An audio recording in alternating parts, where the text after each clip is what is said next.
Good morning বন্ধুরা, কেমন আছো তোমরা? আশা করি সকলে তোমরা ভালো আছো। আমরাও ভালো আছি।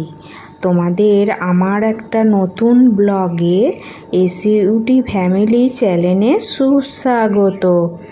তো আজকে সকালবেলা ঘুম থেকে উঠেই বিছানাটা আগে গুছিয়ে নিলাম, কেননা বুধবার, পরের দিন বৃহস্পতিবার লক্ষ্মী পুজো আছে, অনেক কাচাকুচি আছে, তাই ঘরদোরের কাজটা আগে গুছিয়ে নিলাম।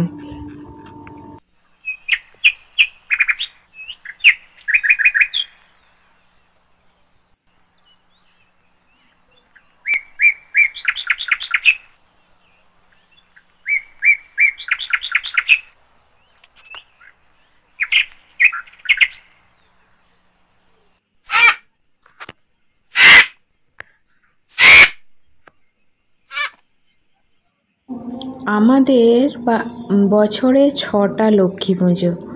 এই 6টা লক্ষ্মী পুজোতেই একটা নিয়ম আছে।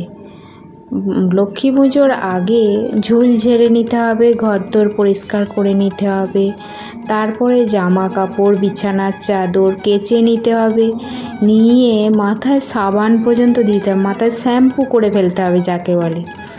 কেননা পরে লক্ষ্মী পুজোর পর আর 9 দিন এইগুলো আর কিচ্ছু করা যাবে না, কারণ মাথায় শ্যাম্পু করাও যাবে না, আর জামা কাপড় কাচাও যাবে না। বিশেষ করে যেই জামা কাপড়টা পরে লক্ষ্মী পুজো করব সেটা তো একদমই কাচা যাবে না। তারপরে ঝুল ঝাড়াও যাবে না 9 দিন। সেই জন্য আগে থাকতেই এইসব কাজগুলো করে নিতে হয়।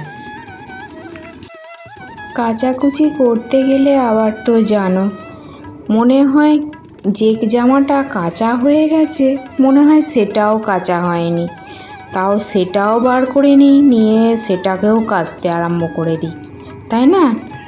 এই করে করে অনেকগুলোই বেরিয়ে গেল কাচাকুচি। এইভাবে অনেকগুলোই কাচাকুচি হলো। তা কাচতে কাচতে আমার অনেকটা বেলা হয়ে গেল। আগের দিন রান্না করা ছিল, কাজে গিয়েছিল যেহেতু, আর ভাতটা শুধু করলেই হয়ে যাবে। তাও এইগুলো করতে করতেই আমার হয়ে গেল প্রায় 2:30। ভাত খেতে 3টে বাজলো। বাড়ির সমস্ত কাজ, আবার কাচাকুচি, ঝুল ঝাড়া, সেই জন্য একটু বেলাই হলো, কি আর করা যাবে।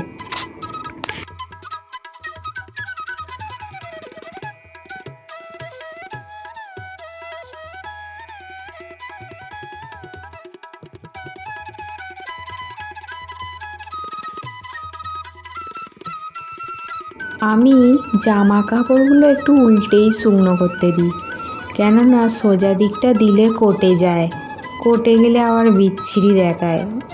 কটবে তো উল্টো দিকটাই কটুক, সেই জন্যে উল্টো দিকেই দিই, কটে যাবে, কিন্তু সোজা দিকটা কটে না।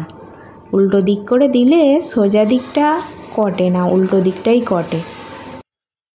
কটে বলতে এখানে রঙটা ফ্যাকাশে হয়ে যায়, এটাই আমি বলতে চাইলাম।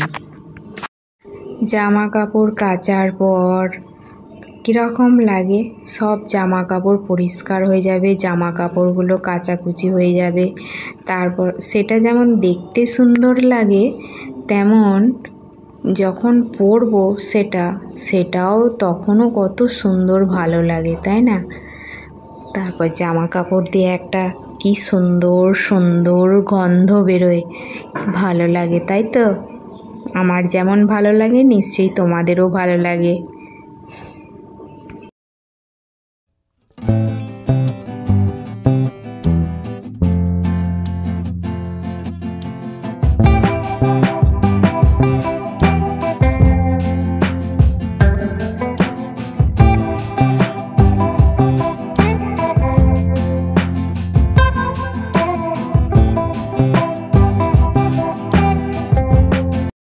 তারপর আমি স্নান করে নিলাম, মাথায় শ্যাম্পু করে স্নান করে নিয়ে একদম পরিষ্কার ঝরঝরে হয়ে গেলাম। কালকে মন পবিত্র করে লক্ষ্মী পুজো করব।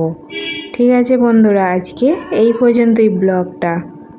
Tata, bye bye. তোমরা সবাই ভালো থেকো আর আমাকে অবশ্যই মনে রেখো।